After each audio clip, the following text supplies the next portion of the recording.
Walter Hagen once said, "No one remembers who came in second."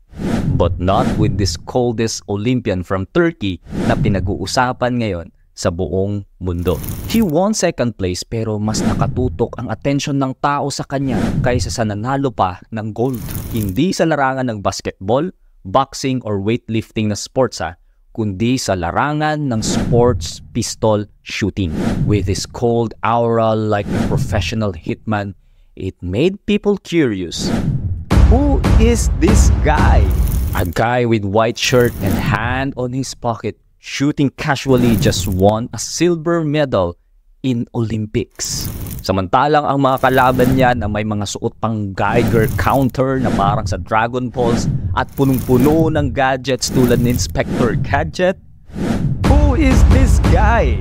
May mga nagsasabi pa ngang he is undercover hitman na hinablot na lang ng bansa nila para magrepresenta. Yung iba pa nagsasabing sinadya niya raw magpa-second place para di halatang totoong hitman siya. Nakakatuwang isipin lang na madaming lumalabas na nakakatawang haka-hakang usapin tungkol sa kanya.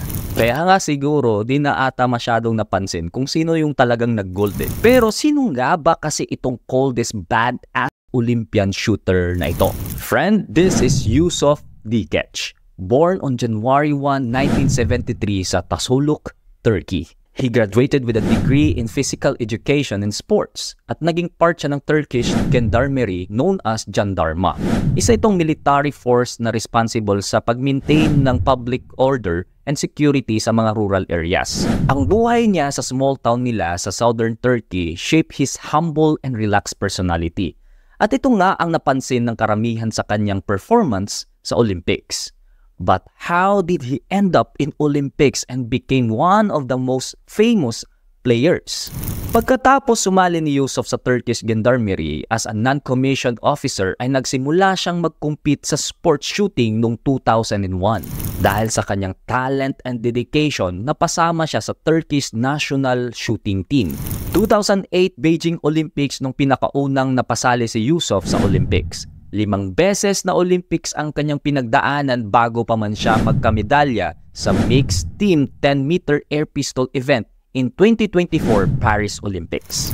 By simply wearing white shirt and eyeglasses while the other hand on his pocket, no fancy gadgets or gears but with cold-blooded aura. He took his shot na parang regular day niya lang ginagawa. Boom! Silver medalist. Pero bakit nga ba ganun ang style ni Yusuf? Wala bang budget ang bansa nila na para sa mga gears nila?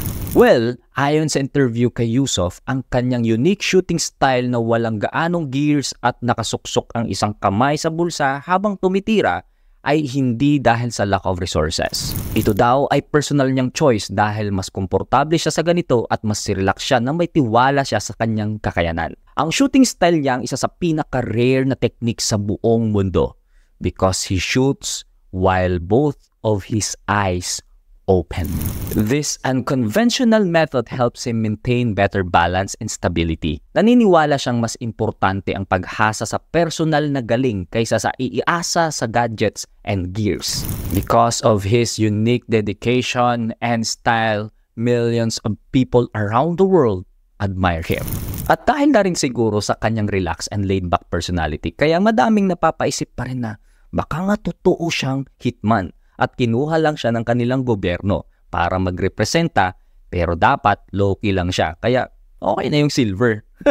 Oo nga no, what a coincidence. At kung iisipin mo, kapangalan niya halos yung sniper ni Luffy na si Usopp sa One Piece.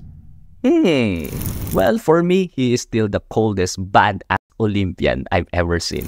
Yusuf Dikeç proves that success isn't just about the equipment he used, but the unwavering skills, focus, and determination he brings to every shot. Well, just a friendly reminder.